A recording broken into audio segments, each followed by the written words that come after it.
small town nestled between rolling hills and flowing rivers, there lived two men whose lives couldn't have been more different.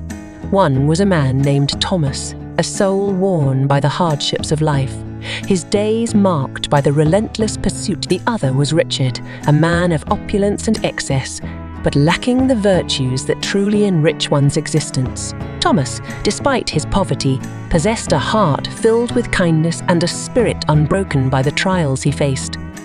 His tattered clothes and worn-out shoes told the tale of his struggles, but his warm smile and the twinkle in his eyes spoke of a resilience that had weathered countless storms. Thomas was known throughout the town for his generosity, always willing to share his meager possessions with those who had even less.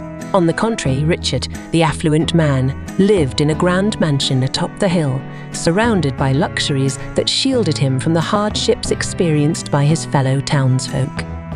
However, his heart was cold and indifferent, his wealth a fortress that kept others at bay. Richard's life was marked by a lack of empathy, his pursuits solely centered around amassing more wealth and power. One fateful day, a calamity struck the town.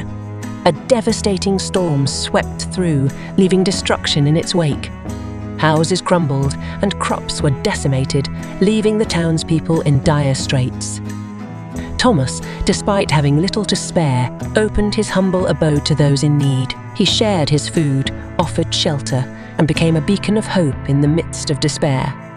In contrast, Richard locked the gates of his mansion, turning a blind eye to the suffering that unfolded beyond his lavish walls. His wealth, instead of becoming a source of relief for the afflicted, became a symbol of his indifference. As the town worked together to rebuild, a transformation occurred. The once poor Thomas found himself surrounded by a community grateful for his kindness and selflessness. The bonds he had forged in adversity became the foundation of a new, resilient town. Meanwhile, Richard's isolation deepened.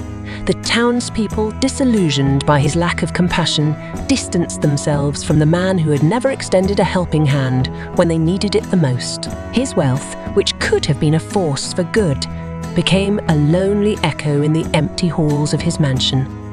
In the end, the tale of two men unfolded as a poignant reminder that true richness lies not in the wealth one accumulates, but in the generosity, kindness, and empathy that one shares with others. Thomas, once poor in material wealth, emerged as the wealthiest of them all, his heart enriched by the love and gratitude of a community he had selflessly served. And Richard, surrounded by opulence but devoid of virtue, found himself impoverished in the things that truly mattered.